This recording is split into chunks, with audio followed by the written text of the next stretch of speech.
keeping it, keeping it kosher. Cuco Vega, what's happening? Hey, what's up? Not much. Trying to deal with some broken tooth pain right now. I'm a little swollen, but Are you yeah. drinking? Are you drinking milk? I am drinking the only thing right now that I can imagine that can give me the protein, calories, vitamins, and minerals that my body needs, right? Without chewing anything. So Oh, that's what I'm drinking. I'm drinking Ensure. you can use the left side. No, actually, I can't.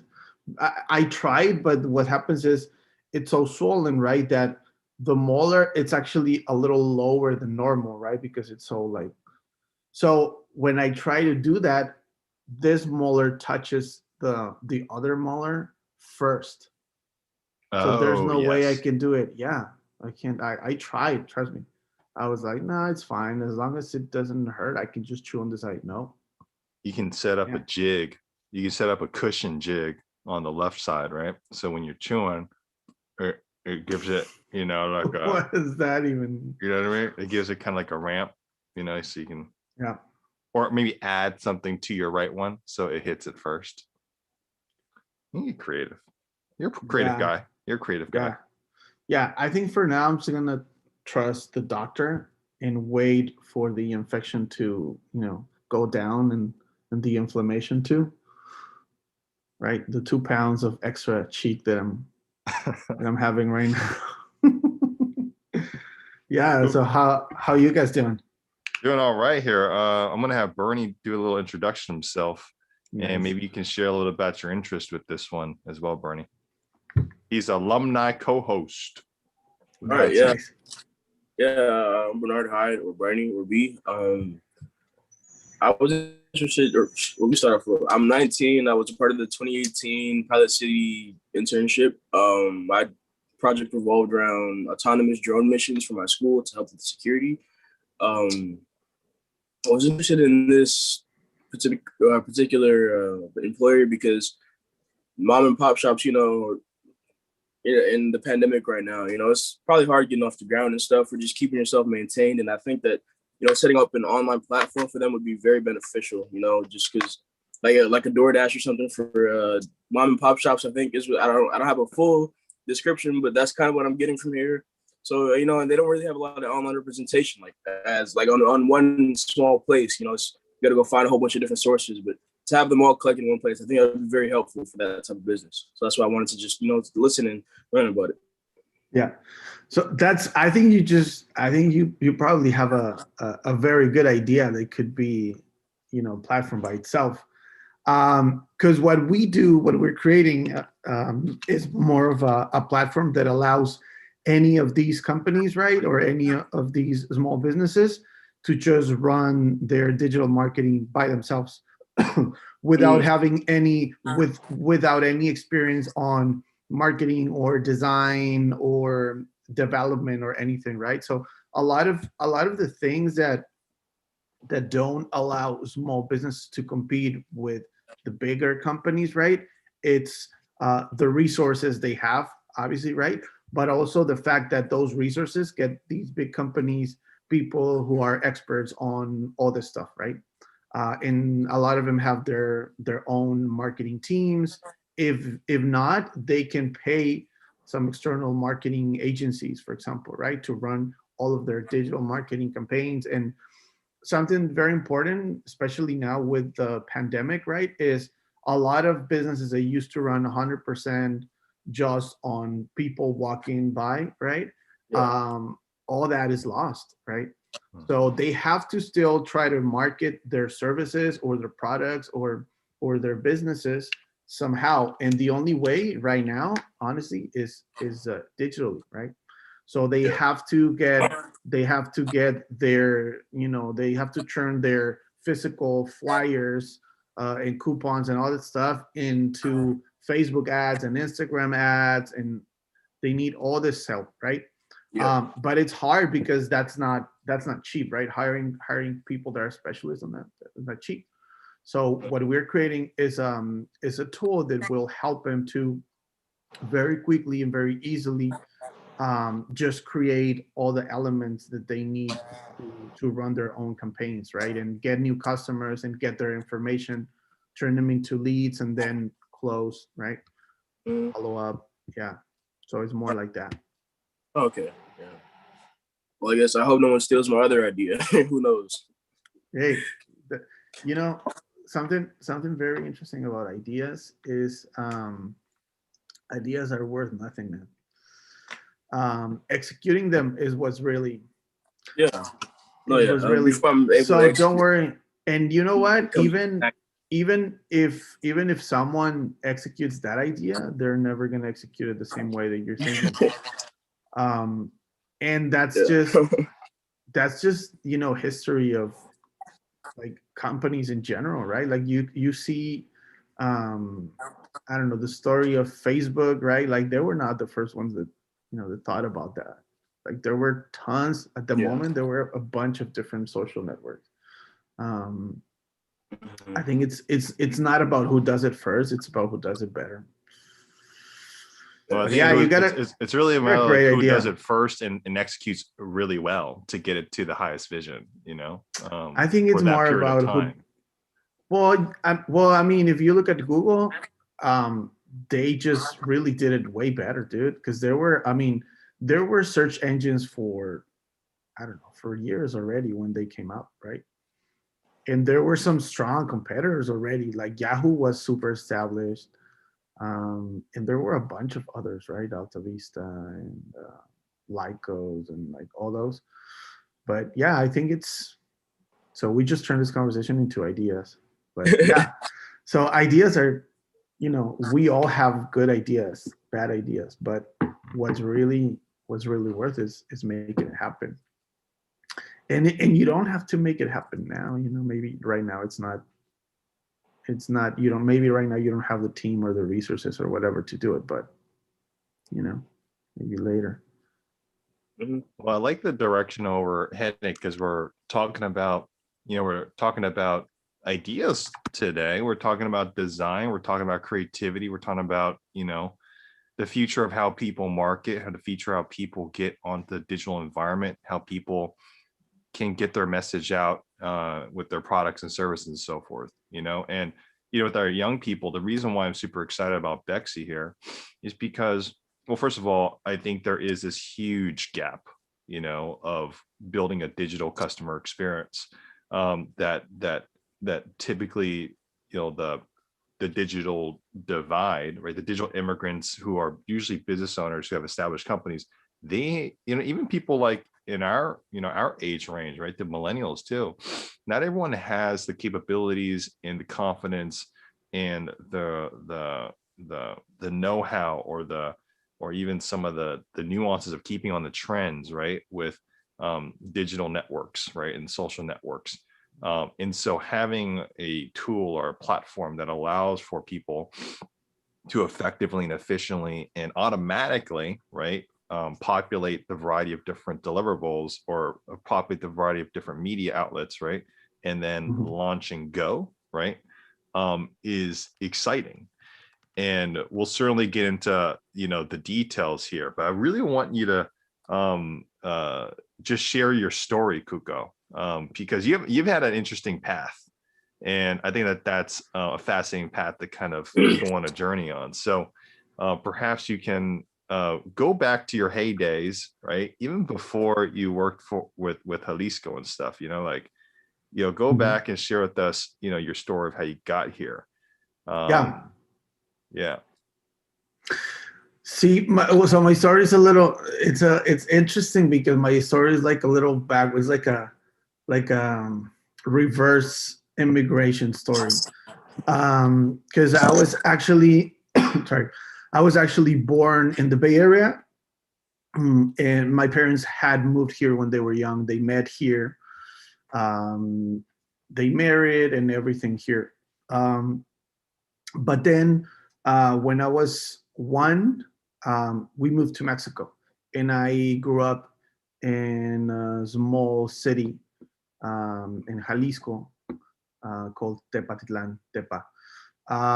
And I just lived there, for 18 years, then moved to college to Guadalajara, who's the second biggest city. And then after college, I was just, working for a company where it was like a very average job. It was not super exciting, but, you know, a lot of my friends were still looking for a job and I got a job right away. So I felt super happy.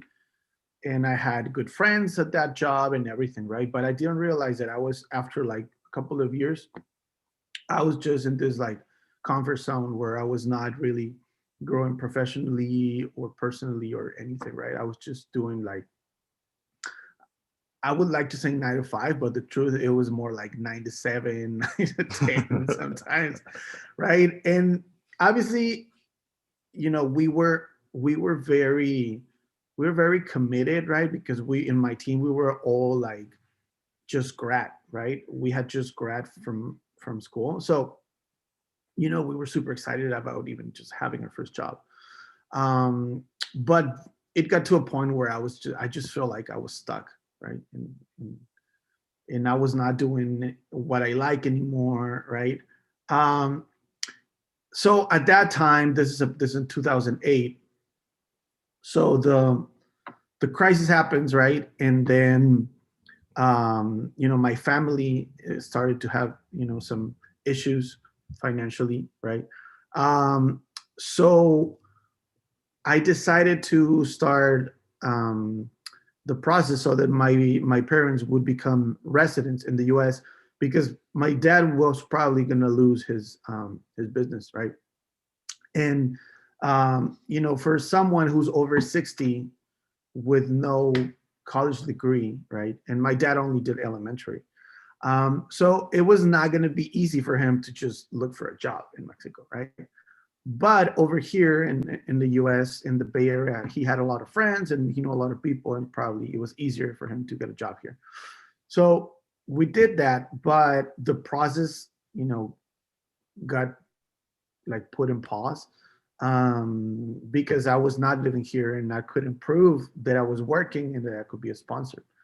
So that was just the trigger for me to say, you know what?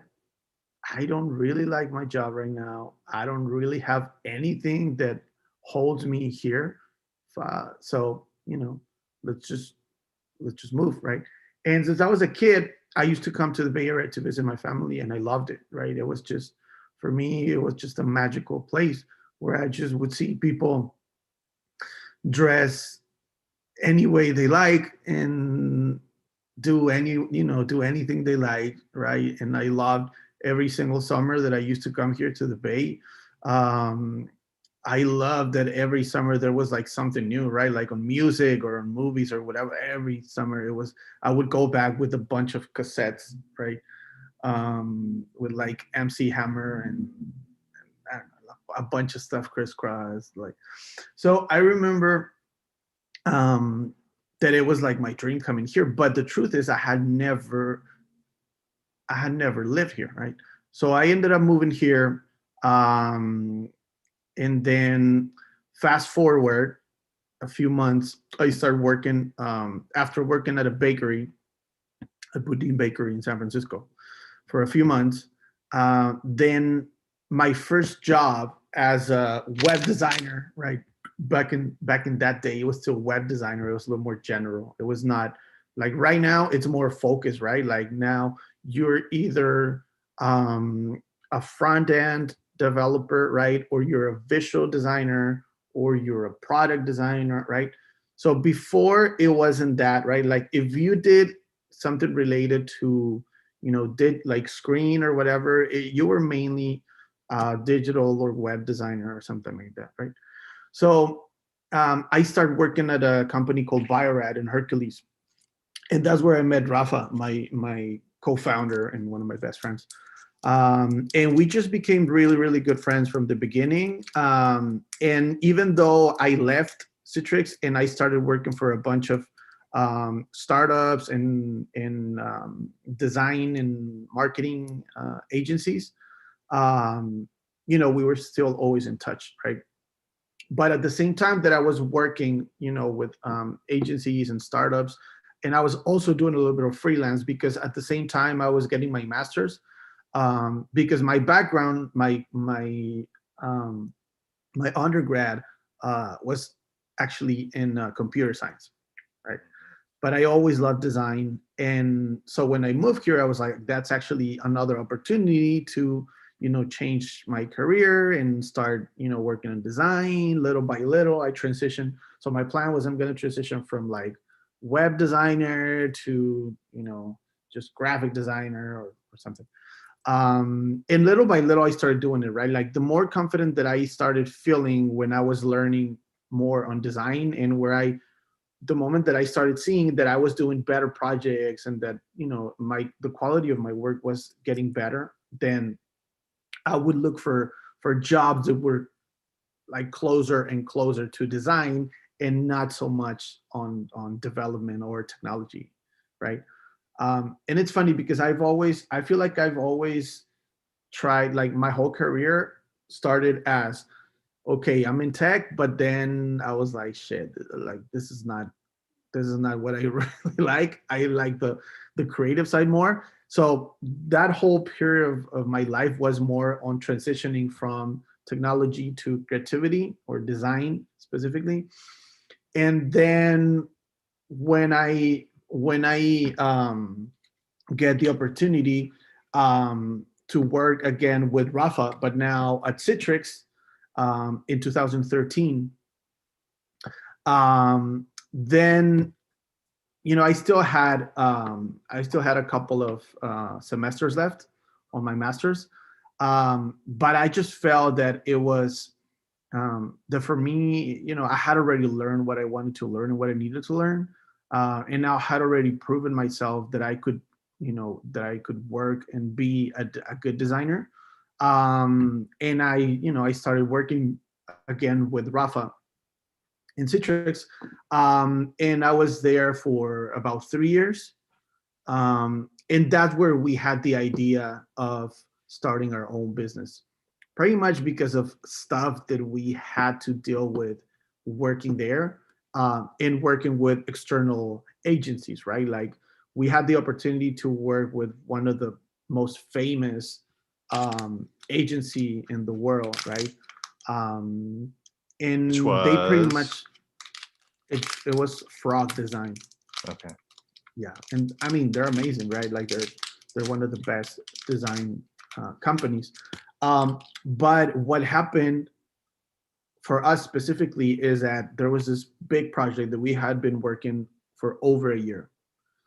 And then when we finish, there's a change in leadership, right? Where like a new VP came in and a new director of something came in or whatever, right?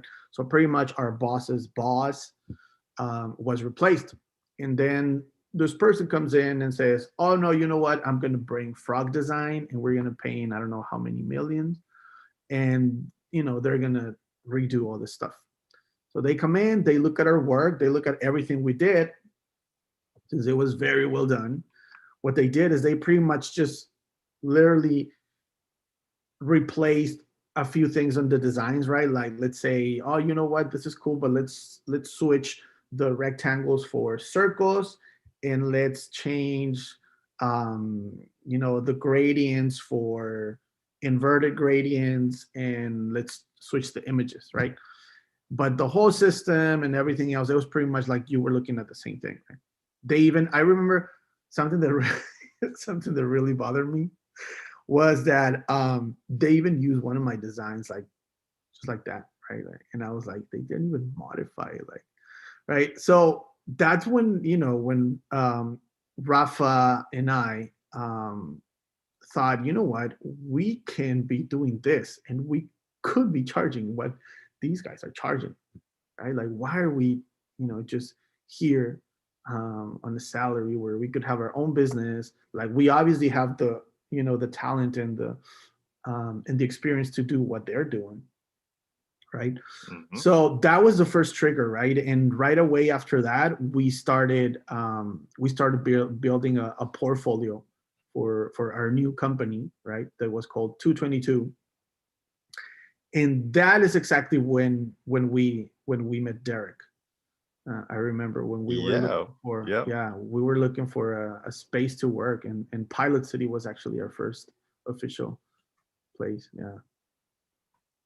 Super exciting. Yeah. And I don't know if you know this, but you guys also gave a proposal to Lisa Jackson at Eden Youth and Family Center in like the early days. And it was like a fully, on the house proposal, really professional. And it was helping Yeah. to try to get the nonprofit organization up and running.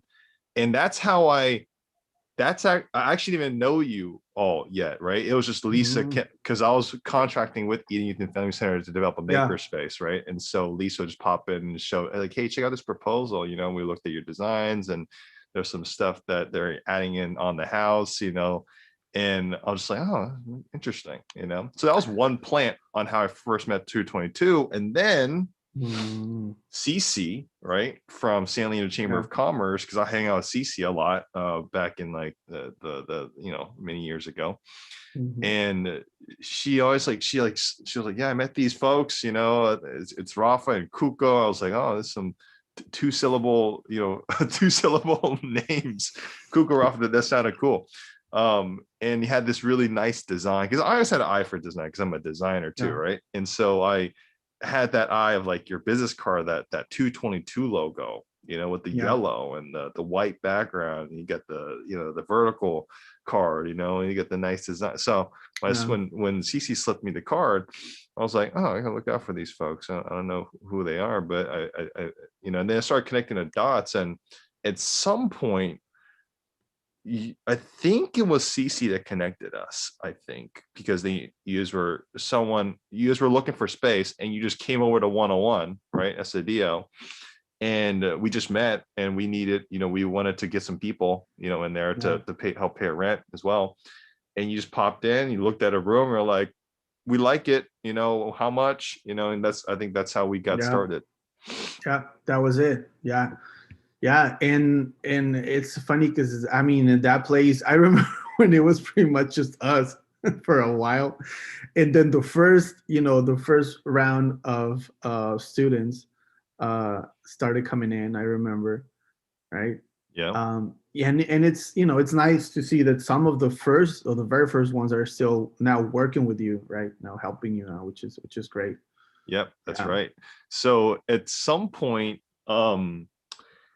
you use well, you also had this kind of like parallel kind of career in the Yes. beginning of 222, where you were doing 222, but you're also working with the governor's office in Jalisco. So tell Yeah. us about that kind of journey for a little bit Yes. before we get into Bexi. So so when we founded 222, it was pretty much Rafa and I, and we were just two designers, right? Well, one slash engineer, right? Myself, um, looking for clients, managing the projects, and actually doing the work, right? So it was very, very busy, right? It was really, really busy.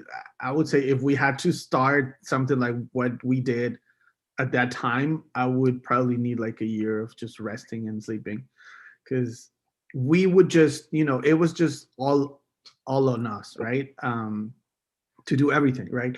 So when we finally got, when we finally, had enough, little clients to pay for a project manager, then we actually brought in my brother, Rigo, who started with us that's like in the summer of 2016.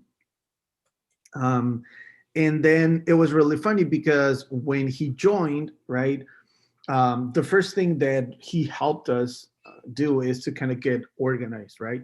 So, and it was about getting organized on everything, right? Our internal processes, the way that we handle clients, but also even to create a system so that we were trying to create like a business model that would be friendlier or easier for the clients, right? Where we would use like the best the best things from different business models, right? So for example, we came from working at Citrix on their SaaS division, right? So we would do all the marketing for products like GoToMeeting, GoToWebinar, ShareFile. So for us, it was very clear, right, that doing something similar to a subscription-based model could actually benefit our clients, right? And then we compare that to what traditional agencies do, which is it's more of a retainer, right? A retainer model. The thing about retainers, though, is if I'm the agency, um, you're going to have to pay me the same amount every month. It doesn't matter if this month you actually didn't give me a lot of work, right? You still have to pay me. And if you actually have more stuff for me to do, then you have to pay me for the extra, right? And normally that extra costs more. So in that, in that model, the only one who's always winning is the agency, right? And we noticed that a lot of people didn't like that. So we were both trying to somehow build long-lasting relationships with our clients, right? Which is normally what you try to do with a retainer. But that only works with very, very big clients, right? Because very big clients care more about as long as I have a team or someone who's going to take care of all my needs, it doesn't matter if I'm paying a little more or if I'm paying more, right? They just don't want to have to deal with it. But for us, we were mostly getting a lot of startups and like mid-market companies, right, or small companies. So obviously for them, that was not an option, right? For them, all these clients were coming in and we would do their website. And then they were like, yeah, that was all of our budget for the year and marketing, right? And then we're like, damn, okay. So what we did is we created a point-based model, right? Where you pretty much define how much you want to pay or how much you're going to pay every month. That gives you a number of points, and you can pretty much exchange those points for any of the services that we offer, right? And that would allow you to, number one, never lose the value of the money that you're spending, right? Because unlike a retainer, if you didn't get to use your points this month, you can roll over to the next one, right? And if you're actually super busy, you can just get some of the points from the next month, right? And use it now. So that was in general what we were working on when my brother started working with us, right? And he was helping us, since he's more of a business major, he started helping us build that model, right? But then, after a few sessions of, thinking and planning and stuff, we probably get a little over creative. And what we discovered is, okay, if all of this could be automated and standardized and, just built into a product, then that'll be a cool product, right? Yeah, that would be great. Yeah, we would pretty much, if we could create a product that pretty much competes with us right now. So that's how it started, right? That's how pretty much Bexi started. And we were like, oh my God, this is a great idea. We should do it. Yeah, we should do it. Well, but what about the 222? Well, no, we need to start a new company. And, this is going to be a startup and we're going to create this product and all this stuff. And that's how Bexi was born, right? But obviously we knew that the moment that we started working on this, then at least half of the time, if not most of it, was not going to be working with clients, right? So we were not going to get any money, in a while. So we were not going to make any money, and we had just hired my brother to help us, right? But we said, you know what, we'll figure it out. We'll see how it goes. And randomly, about the same time, I get invited to an event at the Mexican consulate where I meet the consul general, and he tells me, hey, you know what? You're from Jalisco, right? And I'm like, yep. And you work in tech? Yes.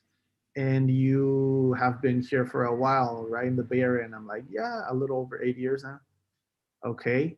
Um, are you interested on, working for the government of Jalisco on this office they want to open in San Francisco to be like a liaison between their tech ecosystem in Guadalajara in Silicon Valley? And I was like, yes, of course I do. So, I talked to, from the moment that I heard about it, I talked to, Rafa. And he was actually very supportive. He was like, dude, right now, if we're honest, we're not gonna make any money. So if you can get covered with that gig, right? Even though I was making very little money, right? Because obviously their budget was not um, very localized, let's just say it. But at least with that, I was paying my rent, right? And I had a little, extra. So that was perfect. So that way, with the few clients that we had, that was to cover Rafa and Rigo, right? And then I was working on this job, and at the same time, after that, I would come down to San Leandro, to Pilot City, and work with Rafa and Rio, right, at night. So one of the reasons also why we did it is because I knew that by doing that, I was going to be able to work on something that is also super important when you have a business, which is a business network, right? So it did help me a lot because I met a lot of people that now that I'm completely focused on my business have helped me either connecting me with clients or investors or just other people that have helped us along the way, right? And it was a very great experience, right? I mean, not just like understanding, how government works and stuff, but because I wasn't. The good thing is I didn't have to deal with any politics or stuff, right? But it was really cool, right? Even trying to create some type of relation and opportunities, between the two places where I lived, right? Like where I grew up and where I was living right now, right? And so it was very interesting, and it was a very it was an experience that helped me grow a lot. So then when that period ended, right, with that administration ended, I just came back to focus on Bexi with Rafa.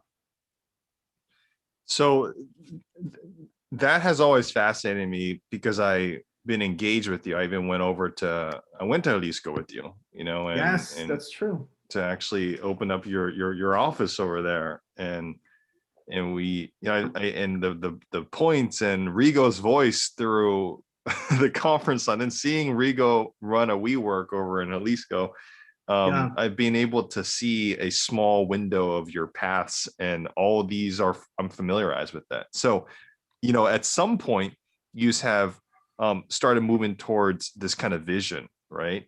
yeah, That I feel like is really powerful. I don't know if you're necessarily sharing it, but it's some level of automating the functions that you already had doing in terms of your services, right? yeah. And so tell us more about that vision with Bexi and what you're looking to accomplish, with that Yes. model. It's very exciting. And I'll let Yeah. you maybe give you a little bit so that way I can know where to kind of insert myself with some of the elaborations and questions I have about it. Cool.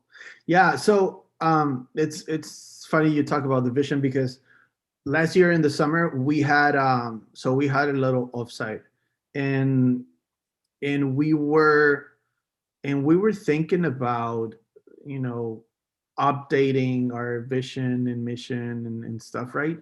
But it got to a point where we felt that it was just the traditional way of having your vision and mission and changing it and stuff and aligning to it. It was very like it didn't feel just right for us anymore.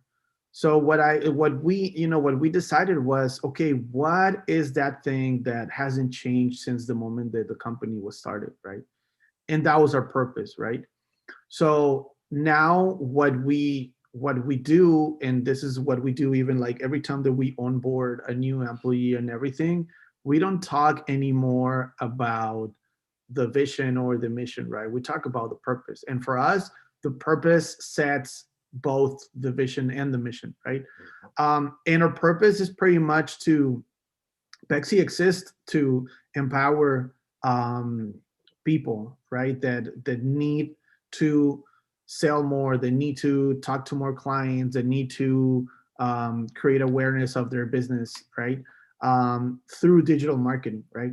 So one of the things that it was hard to get, and this is something very normal for startups, I would say, right? But it's hard because a lot of things are changing on a daily basis. But I think that one of the things that we learned is that after the 4 years that we have um, of being now Bexi, um, I feel like our purpose is the one thing that has kept us still, alive and in trying, right? And even though at some point the way that we were trying to follow that purpose was different, right? I think we're still doing that until today. And so where does automated design come in? Where does automated marketing come in? Where Yes. does the technology of what you're looking to assemble come in? Because it's very exciting so the reason why I asked this question and why I've been really curious about this is because I'm a designer, right? And I also believe in purpose, by the way. This logo here is actually the old logo of my clothing brand, Myth, which is all Oh, about wow. purpose and having people discover their journey, right? You keep going towards unknown and just keep pursuing, right? So definitely resonate with that piece. But a lot of people in the world have terrible design, right? Like a lot of people in the world don't know nothing about how to make things look beautiful, right? And it's frustrating to me because I want to experience beauty, right? I want to experience delicacy. I want to experience, composition that feels Yeah. good. I want to look at colors that make me inspired. I want to provide an experience, right, for Yeah. the people that I'm designing for. And so it's exciting to know that there can be, an organization like Bexley that can start to iterate, right, towards achieving this goal of helping people who need augmentation of their experience and how people experience it through design, right? Yeah. So tell us more about the tool that you're building Yeah. and tell us more about how it's going to accomplish this huge gap, right? um and it's very unique too, so feel free to dive in a bit about Yeah. what you're whipping up. So it's a very interesting conversation, talking about automation and augmentation and all that stuff, right? Some people are afraid of it, right? And there's a definitely a reason to be afraid of it, right?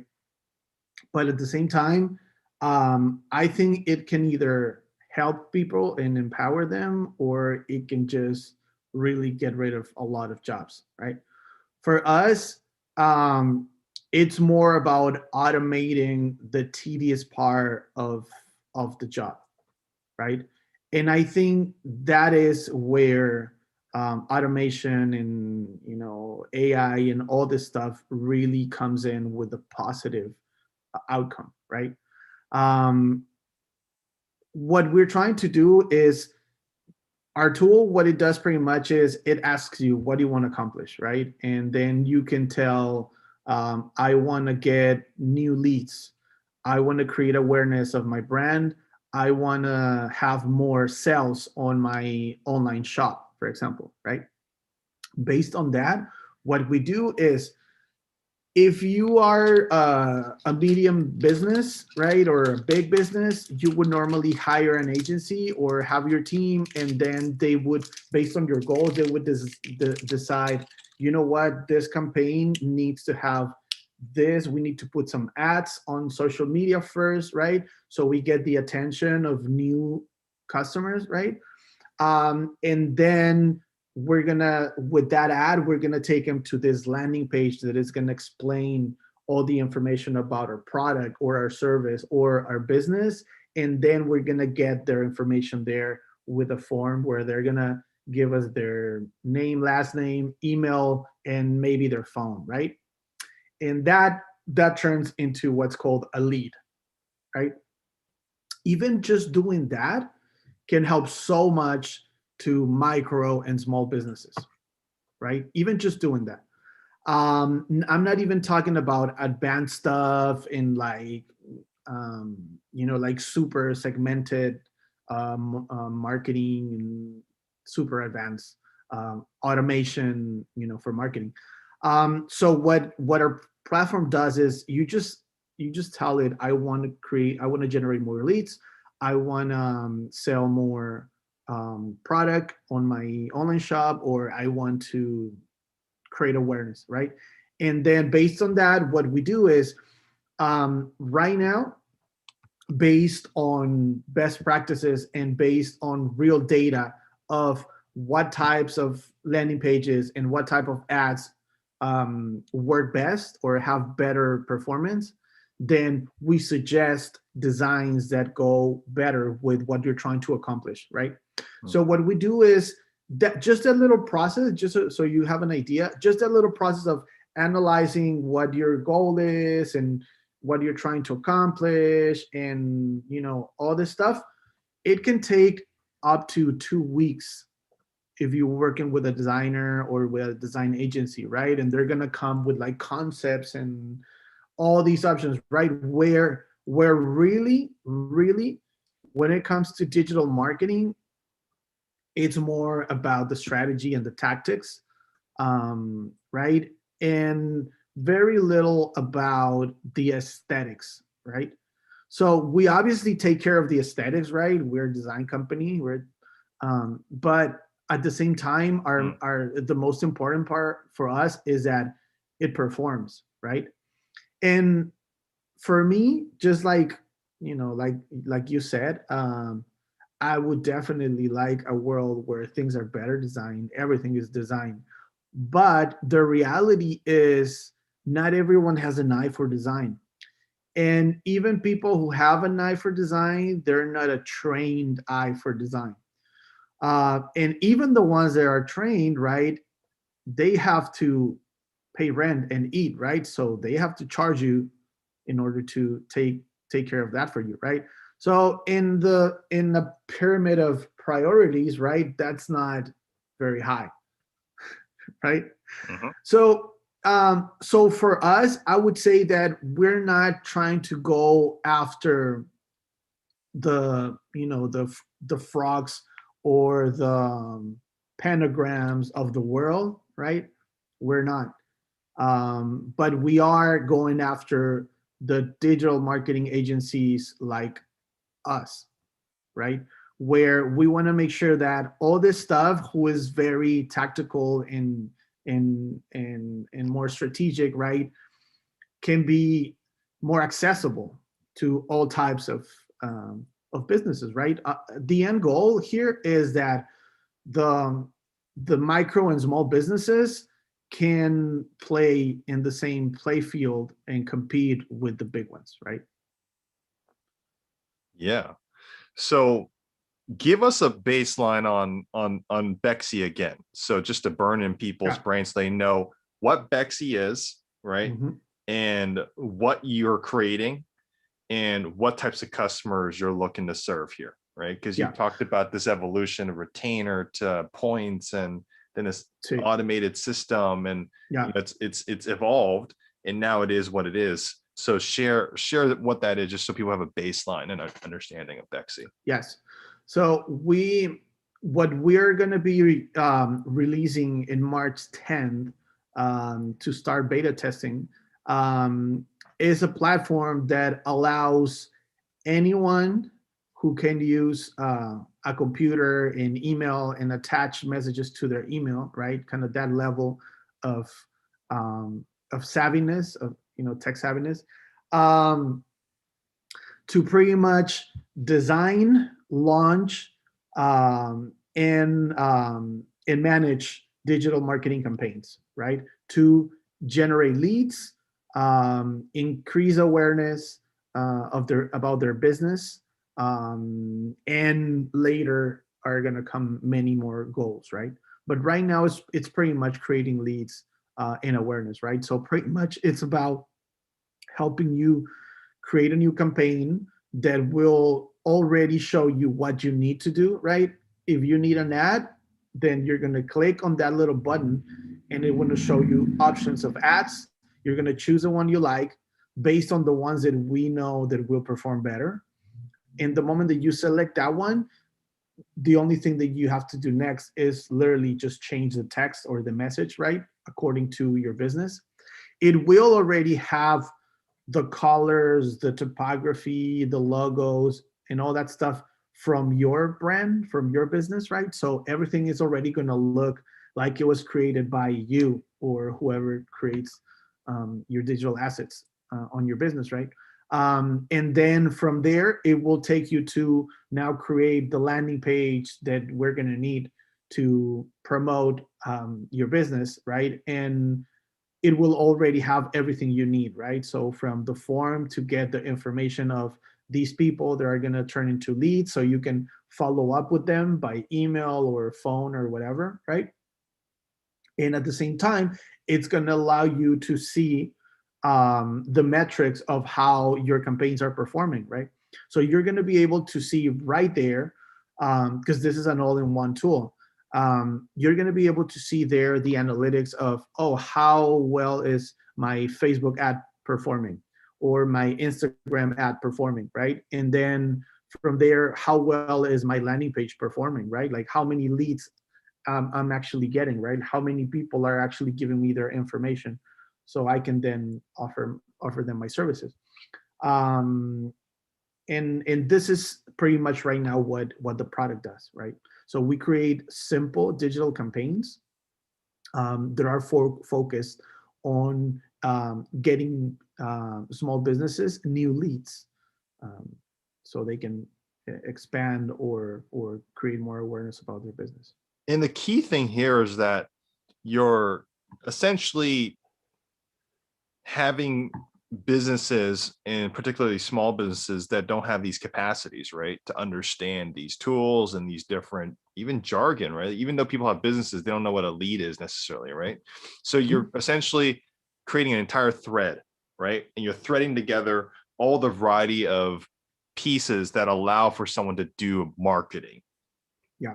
One of the issues I would say in general with specialized, with any specialized industry, right? So with marketing, very experienced and advanced marketers, they use the best tool to create landing pages. They use the best tool to create ads. They use the best tool for automation. They use the best tool for, or the best CRM, right? But all of those are separate tools, right? And there's no way that a person, who has never, who never went to marketing school or who never experienced working on marketing, or, it's almost impossible for those people to just get all that, right? So for us, we have to create a simple way for people who have no experience, right? And we need to do it in a way that the most essential thing that all these tools do in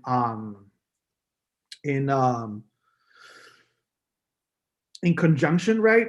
So what pretty much to create an all-in-one tool, right? And what we did is we have to not only create something that helps them do the work, but something that does the work already with its own unique process, right? So what we did is pretty much we also created this tool to create the campaigns the way that we create it for our clients, right? So the first thing and the most important is the goal, right? What are you trying to accomplish, right? Then what are the, what are the actual assets that you're gonna launch, and then getting those leads or that information from potential customers, right? And see the performance, right? Once we launch this and we get it to a good point, the idea is that we are going to make it smarter. And what this means is we're going to start using AI to not wait anymore for our users to tell us, oh, you know what, I want to create a campaign for this or that, right? But our platform should be the one that, based on their data, based on their results, their metrics, and how much they're doing, would tell them, hey, you haven't done this in a while, and the number of leads that you're getting is, it's way lower, right? You should do this if you want to have this results, right? For example. So we're gonna start into a more predictive phase, right? Which the tool is going to become from a tool to also an advisor, right? But that's obviously a little longer down the road. Yeah, I think what you're probably kind of alluding to is like, well, number one, let's get the essentials, right, of what a business needs to actually generate leads and customers, right? And then number two is starting to kind of support them from that baseline upwards, right? That start to assist them in more complex marketing experiences, right? Whether it be on the design side, whether it be on the strategy side, whether it be on the tactics side, right? So you're essentially, and in terms of like,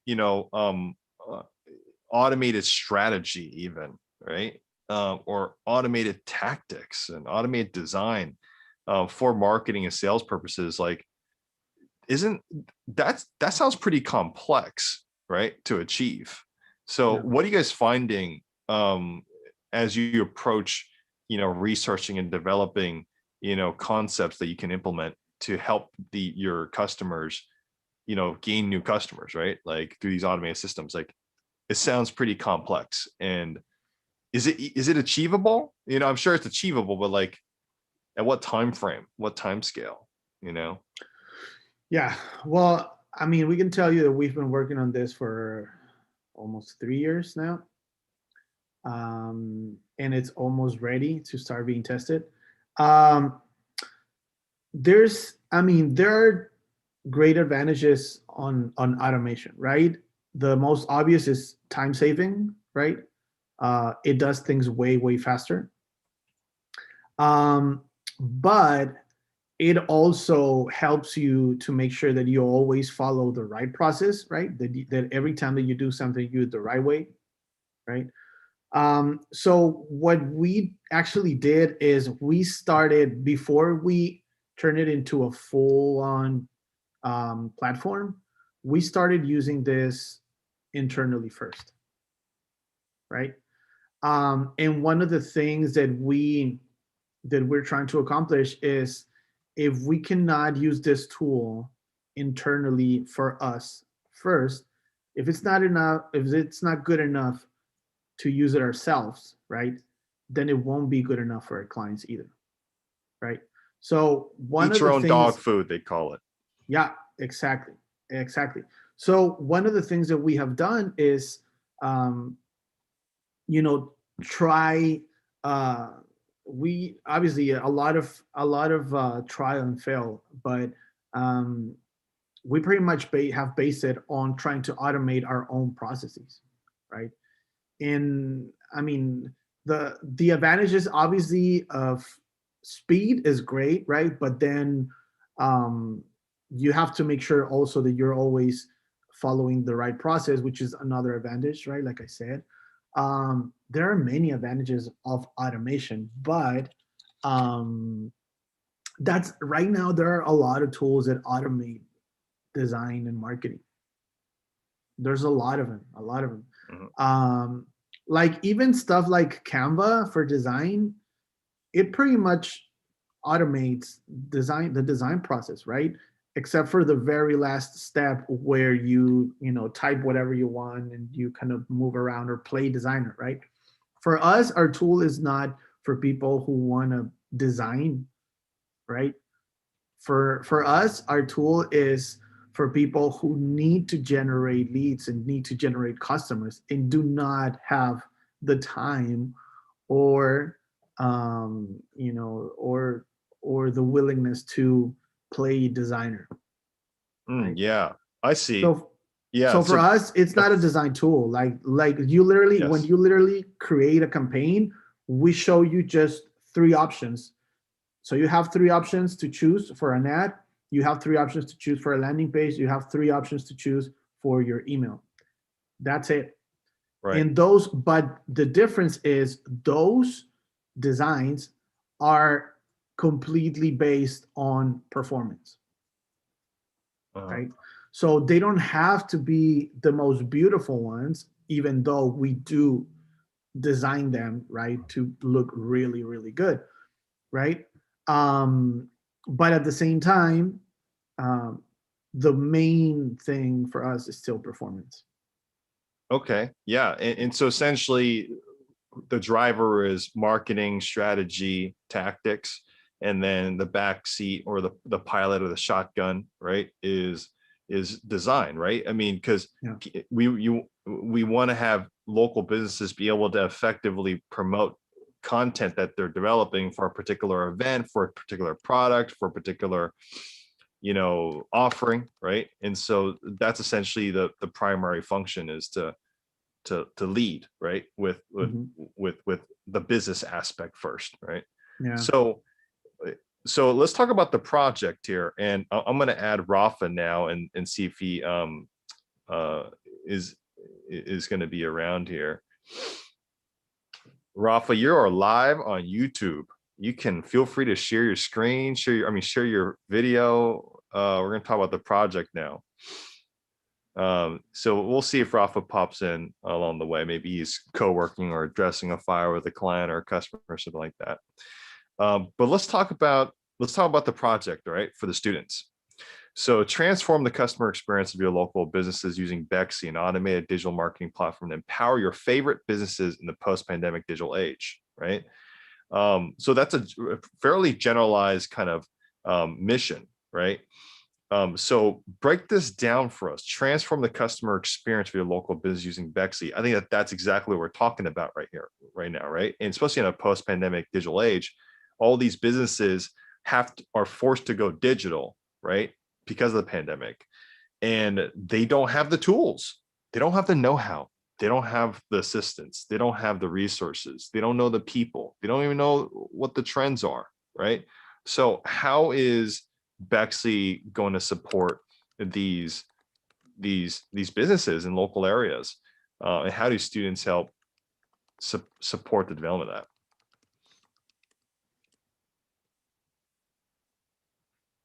So Cuco, hello,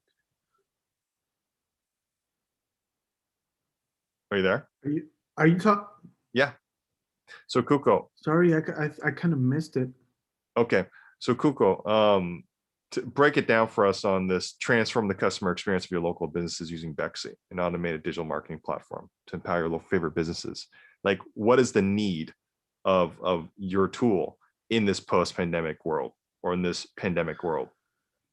Well, in this pandemic and probably post-pandemic world, number one, a lot of businesses that used to run completely analogous, right, or um, completely in person, right, have been forced to market and sell digitally, right? So that's the main one, right? But also there's this opportunity that even before the pandemic has existed, right, which is for micro and small businesses to be able to market their products, services, and companies. Um, and we're talking about people who don't have access to professional tools or professionals, right? Like they don't have the resources to hire people and they don't have a team or experience themselves to do it, right? So the main need is specifically that, right?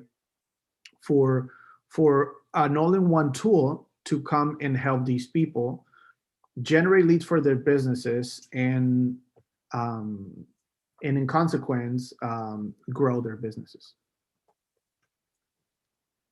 All right. So what are you looking to have students achieve with this project, Cuco? Well, I think what we really want is so we have a couple of ideas, right? But I think what we really want is for the students to come in and see it with a fresh set of eyes, right? Look at it with a fresh set of eyes, and just work on something very specific, right? That would probably complement what the tool already is doing, right?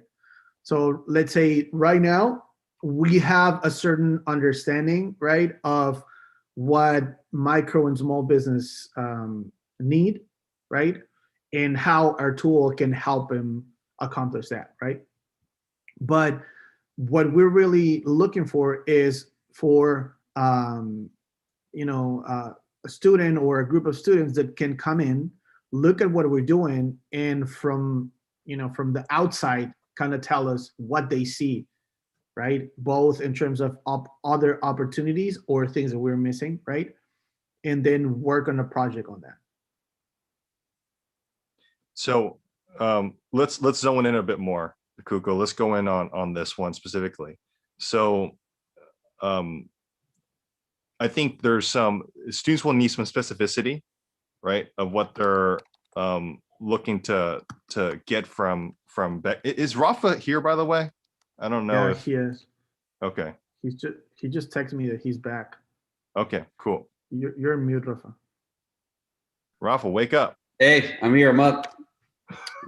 It's one of the reasons I went to get my coffee. Oh, there you go. No, So, I have been listening to the whole conversation, Derek.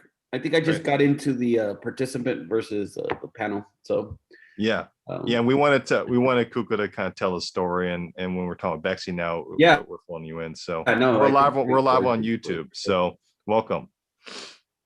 So we're talking about, and maybe Rafa can answer this too, right? So we got bright minds from the Bay Area that are going to be selecting Bexi, right, and building a project and solutions for Bexi.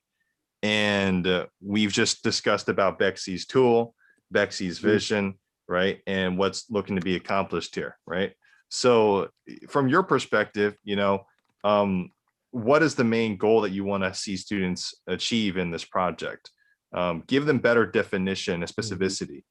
Is it about adoption of this new tool and technology and have local businesses in their own respective cities use this tool to give you guys feedback, because it is kind of going to a beta, right?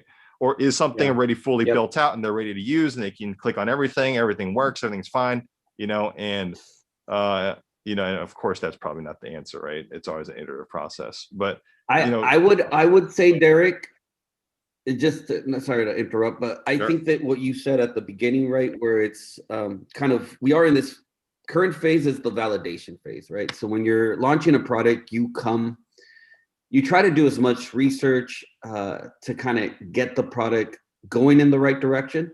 But at the end of the day, everything, all of that is assumptions, right? And now we're in the validation. Now we really want to, like Cuco mentioned, right, have the students with a fresh set of eyes take the product and see how they would apply its benefits in the real world. So the outcome for us is twofold. One is getting rapid kind of validation of what we're building, right, in the direction it is correct. We're missing a gap that we haven't been able to see, maybe because we're too close. So I think it's a great opportunity for anyone interested in working with a startup, right? In our case, we've been fast growing. I think Cuco didn't mention this, but year over year, we've been growing at about 300%, right? Both on the sales side, revenue side, investment side, and as well as the kind of team, right? I don't know how much you guys talked about the team and how much that's grown, but it is an opportunity to work with based here in the Bay Area that is trying to do something to disrupt what's happening in marketing today. Yeah, those are great statistics. Like, it's good to know a bit more about the back end for Bexi, because then students have context of where you are at as a startup, right? And so would you say the more important phase isn't necessarily getting students to use Bexi and start selling it to local businesses, right?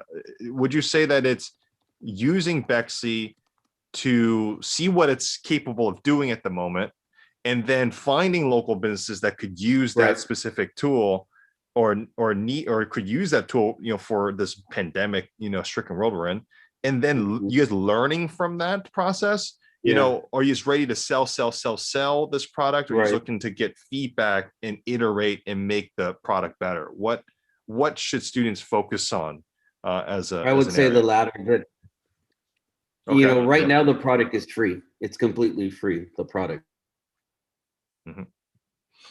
Yeah. I think you're lagging a little bit. Maybe you'll come back in a second. Maybe in Cuco, in the meantime, you can elaborate on what Ralph was talking about here.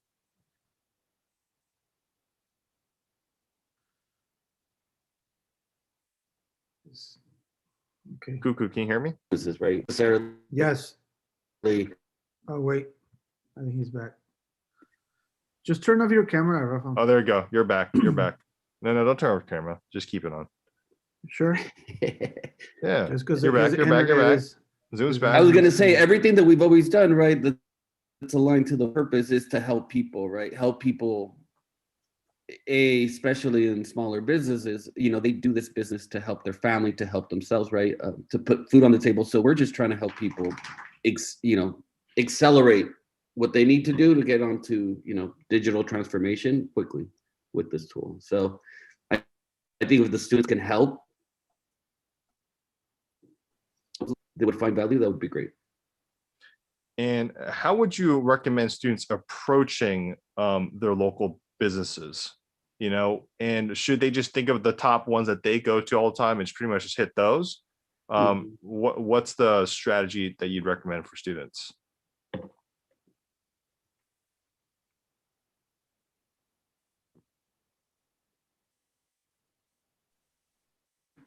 All right. See it as well. Best way to do it, Derek. Maybe you answer it, Cuco. Yeah, why don't you go for it, Cuco? Just turn off your camera, dude. It's your internet is not. It's not. Is this internet always like this? Always like this? When he turns his camera on, it does turn like this. All right, I'm gonna stop the video. Let's see if that does anything. But in the meantime, Google, give us an answer. Wait, what was the question again? I was hoping for him to answer it, so I was. What approach would you recommend to students in approaching local businesses? Oh, that's a good question. Approach. I mean, what we normally do is to try to define, number one, how we're going to identify these businesses, right? So we define like a profile, right? So it has to be businesses of this type, of this size, that do this within this industry, for example, right? So the first thing that I would do is define who are those businesses, right? And then you go in, I don't know, it depends, right? Like we have had online conversations with people mainly right now because of the pandemic. But it's very important, if you have the more local point of view, right? So they could just go and talk to them, right?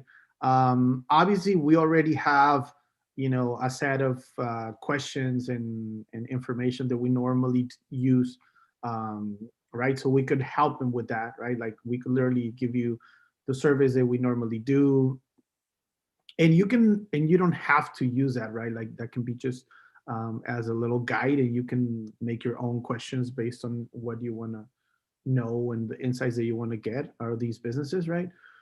But in general, I would say it's probably better if they first get to see what the tool What does, it is, yeah. right? Because if not, they're just gonna be asking random stuff, right? Or stuff that may be important but not necessarily goes with what we're trying to solve, right? Because obviously, right now these businesses are gonna have a lot of problems that need to be solved, right? We cannot solve all of them, and what we're trying to solve is very specific. So I would say, in order to really know how we would do this with the students, they would have to go through a little onboarding process, right? About the tool, about what we're trying to accomplish, about what the opportunities of growth within micro and small businesses is, all that, right? Yep. And in the vlogs, I think that's gonna the students are gonna be able to get a demo from you and be able to get some more details on that. Yeah, no, and they're gonna be able to use the product themselves, right? So they can even, this project can become, anything from, hey, you know what? We talked to micro and small businesses, and we learned that what they really need is this and this, and there's a huge need for that, right? And we probably missed it or something, right? That would be great. Another one can be, hey, you know what? We think that your tool is not really great at doing this thing, and it could be improved by doing this and this, right? That would be great too, right?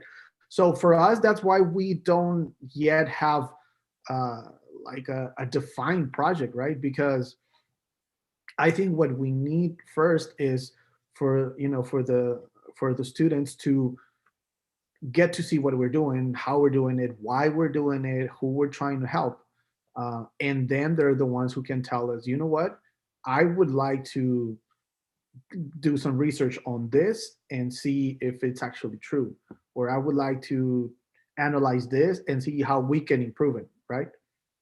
Because if they're going to be working on this for a while, we also want it to be something that they actually want to do, and not something that we tell them like, okay, we want you to do this and this and that, right? Because then it just becomes like a pretty regular internship. Yeah, for sure. And that's what exactly this podcast is for, is actually providing context to the students so that they actually have all the different pieces of understanding of what Bexi is. And because they're going to watch this, they're watching this right now, actually, when they're in the program, right? So when they're in the program, they're going to watch this just before they start anything.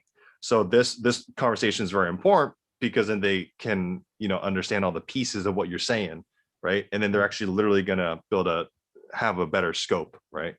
But we certainly go deeper into it. And I think that we are good, Cuco. We're heading up towards an hour and a half. And we've gone in depth with your story. We've gone in depth with your kind of journey to getting to Bexi. We've gone into detail what Bexi's producing as a startup at the moment, and what you're evolving to, right, and what you want to achieve. I think now it really comes down to the vlogs that we'll record right after this, and the specifications, right, that students will watch, including using the tool. And right now it's February 16th, 2021. Do you have the tool demoable and accessible for students? Yes. Cool. Perfect. That's all they need. They need something that they can get their hands on so they can start tinkering, like you mentioned. I think then the ideas will start flowing in, and then they can start kind of mapping out some of those businesses, right, that they want to engage. And I think the approach for students would be, I think a lot of them have businesses that they go to, right, in their local areas. Yeah. And they know which ones are hot. They know which ones they want to support. They know which ones are need support right now during the pandemic. And so I think that they can certainly start to map out their own mind, right, as a start, as the first approach of how to get to these businesses, right? Yeah. And do you, I would also assume that you'd be open to having students even introduce you to businesses that end up using Bexi, right? And have it be kind of like a case study or a use case, something of that nature, right? Definitely. So let's cap it, Cuco. If students are watching this right now before they start working on their projects, so what specific advice or tips or thoughts do you have for their journey?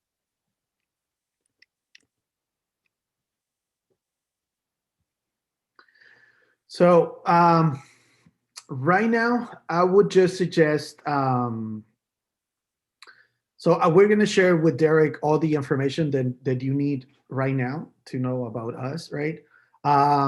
We'll we'll even give him an access so that you can demo our current tool, right? I would say if I was one of you and was wondering if this is a good opportunity, right? I think this is a good opportunity for people who are interested in design, marketing, in business. I think this is a great opportunity if you want to get some like real life experience talking to real customers, right? Talking to real business owners, right? But the most important thing you need to know is this is about creating opportunity for all these small businesses, right? It's about creating an impact on so many people, right? This micro and small businesses can be from the little bakery, from the little grocery store, from the person who sells insurance, right, to the person who does your taxes, to your dentist, right? So this is a good opportunity to have an impact on all these people. Excellent. And I know we weren't able to get Rafa to have too much contribution here, but Rafa, are you there? Yep, I'm here. I'm just afraid of turning on my video, dude. Because right on time to say bye. Au revoir. Any last parting advice for students who are watching this before they start their projects, if they've chosen Bexi? Any particular? I think before I got dropped off of Zoom, what we really do believe in is, right, setting anyone that's helping us for success, right? So, I would say if they have questions, right, that this video maybe didn't answer, or maybe they have questions because of the video, right? Maybe other things kind of sparked in their mind of ideas, and if they want to bounce it off of us, we have an open door policy. If they need to reach out, I'm sure you can give us them our contact info, and we'll love to kind of answer any questions. All right, cool. And Bernie, we're going to have you when we stop the live, you can ask your questions behind the scenes. We can start with that way. So thanks for being patient. That is pretty much it. Thank you all for listening. Students, again, are going to be watching this before they do their projects when they're in the Bexi program. So, and then we'll also have some vlogs with some more details that Cuco and Rafa will both be sharing, so that you have a better scope, better understanding, better specification, and consider this a podcast on understanding the mission and vision and where Bexi's going. Thank you all, and that is it.